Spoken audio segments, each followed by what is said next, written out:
तिथि पूर्वार्ध झा भद्रा दिवा भद्रा प्रकीर्तिता दिवा भद्रा प्रकीर्तिता तिथि रुक्तरजा भद्रा रात्रिभद्रेति कथ्यते।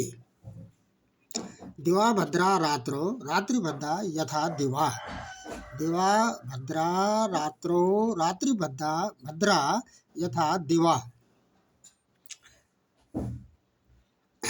तदा वृष्टिकृते दोषो न भवेत् सर्वं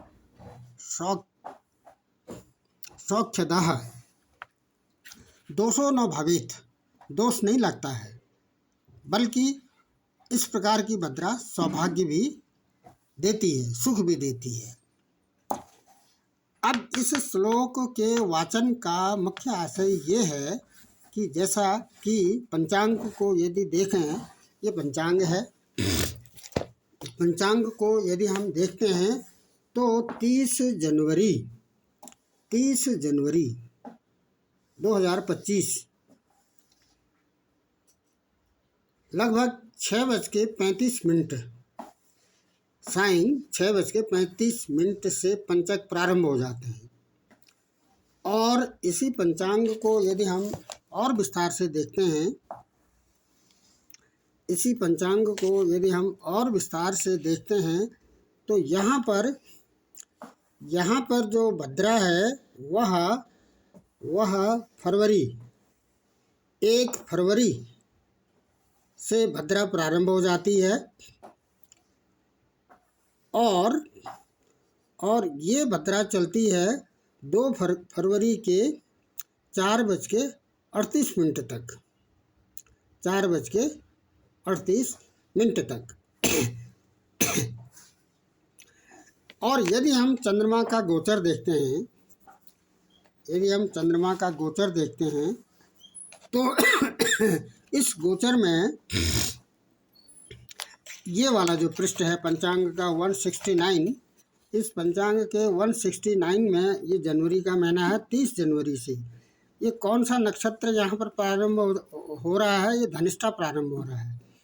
धनिष्ठा नक्षत्र के तीसरे चरण से यहाँ पर पंचक प्रारंभ हो रहे हैं। एक पक्ष है। दूसरा पक्ष, यदि हम पंचांग देख रहे हैं तो ये जनवरी यहाँ पर यदि हम देखते हैं, ये पेज नंबर 148 में यदि हम इस लाइन को इंडिकेट करते हैं तो ये फरवरी का महीना है। ये भद्रा प्रारंभ हो रही है 2 फरवरी को, जो 9:15 में समाप्त हो जाती है। कब समाप्त हो जाती है? 2 तारीख को। तिथि कौन सी है? ये चतुर्थी तिथि है। यानी तृतीया और चतुर्थी तिथि में भद्रा, ये चतुर्थी तिथि के प्रारंभ में भद्रा समाप्त हो जाती है।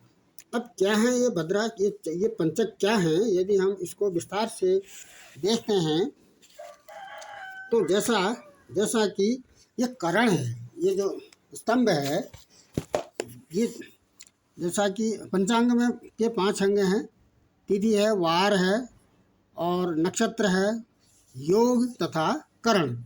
तो करण पर आधारित है भद्रा। अब इस भद्रा के विषय में इससे पूर्व विस्तार से बातें हुई हैं, फिर भी इस समय सारांश रूप में भद्रा शनि की बहन है और सूर्य पुत्री है और ये छाया पुत्री है। तो इस भद्रा को करण के साथ इसको स्थान दिया गया है। करण का जो बौ बालव कौलव तैतिल गर्भ वणिज बिष्टि जब करण आता है महीने में, तो ऐसी स्थिति में और यहाँ पर जो भद्रा है वह करण से संबंधित है, करण के बिष्टि वाले चरण से संबंधित है।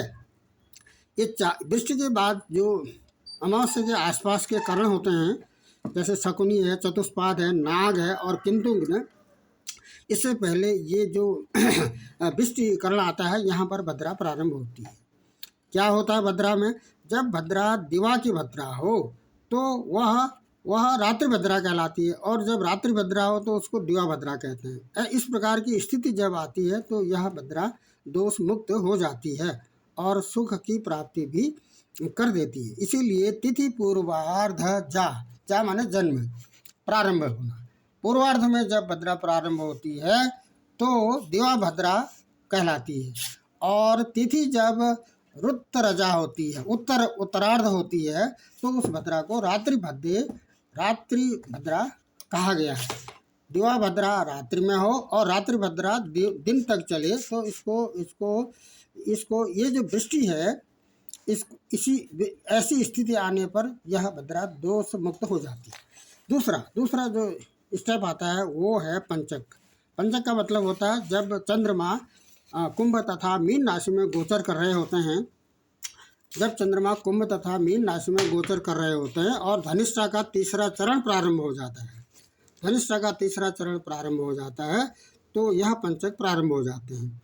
क्या होता है पंचक माने पांच प्रकार के सुख प्राप्त होते हैं या दुख प्राप्त होते हैं, कष्ट प्राप्त होता है, शोक प्राप्त होता है, संताप प्राप्त होता है। यह स्थिति तब आती है जब धनिष्ठा का तीसरा चरण हो और चंद्रमा यहाँ पर कुंभ राशि में गोचर कर रहे हो और मीन राशि में गोचर कर रहे हो। क्योंकि यह स्थिति लगभग प्रत्येक माह आती है। यदि धनिष्ठा नक्षत्र का तीसरा चरण चल रहा हो तो इसको यहाँ पर ऐसे पंचक को अग्निभय बताया गया है, और जब सतविषा नक्षत्र में चल रहा हो तो इसको कलह पंचक कहा गया है। पूर्व भाद्रपद पद में चल रहा हो तो रोग पंचक कहा गया है। उत्तरा भाद्रपद में चल रहा हो तो इसको धन का दंड कहा गया है। और रेवती नक्षत्र चल रहा हो और चंद्रमा कुंभ तथा मीन राशि में गोचर कर रहे हो तो ऐसी स्थिति में धन हानि होती है। अब ये पंचक को एक बार ठीक से और समझ लेते हैं।